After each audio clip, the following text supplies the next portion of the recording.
Heart failure, heart attack ఇలాంటి మాటలకి బోల్డన్ని myths ఉన్నాయి కదా సార్. ఎలాంటి మేజర్గా ఉన్న మిత్స్ ఏంటి చెప్పండి. చాలామంది ఏమనుకుంటారంటే హార్ట్ ఫెయిల్యూర్ అంటే మీరు అన్నారు కదా హార్ట్ అటాక్ అని. హార్ట్ ఫెయిల్యూర్, హార్ట్ అటాక్ రెండు ఒకటే అనుకుంటూ ఉంటారు.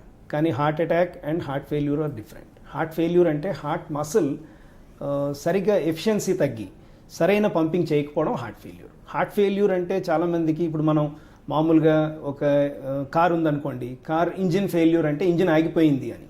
అలాగే హార్ట్ ఫెయిల్యూర్ అంటే హార్ట్ ఆగిపోయింది అని అనుకుంటుంటారు. కానీ హార్ట్ ఫెయిల్యూర్ అంటే హార్ట్ ఆగిపోవడం కాదు. హార్ట్ ఫెయిల్యూర్లో చాలా స్పెక్ట్రమ్ ఉంది. అంటే హార్ట్ ఫెయిల్యూర్ మైల్డ్గా ఉండొచ్చు, తర్వాత చాలా సివియర్గా ఉండొచ్చు. కానీ హార్ట్ ఫెయిల్యూర్ అంటే కంప్లీట్గా హార్ట్ ఆగిపోవడం ఆర్ హార్ట్ పని చేయకపోవడం కాదు. అదొక మిత్. తర్వాత హార్ట్ ఫెయిల్యూర్లో ఇంకొక కామన్గా మేము అబ్జర్వ్ చేసే మిత్ ఏంటి అంటే హార్ట్ ఫెయిల్యూర్ అనేది చాలా ఓల్డ్ ఏజ్డ్ పీపుల్, ఎల్డర్లీకే వస్తుంది, యంగ్ పీపుల్లో ఉండదు అనేది ఒక మిత్ ఉంది. కానీ heart failure unfortunately can affect even younger people also due to viral infections అనండి, లేకపోతే రకరకాలైన మెటబాలిక్ ఇష్యూస్ కావచ్చు. కొన్నిసార్లు by birth some heart muscle weakness ఉండొచ్చు. వీటి వల్ల కూడా హార్ట్ ఫెయిల్యూర్ రావచ్చు. So young people also can have heart problem.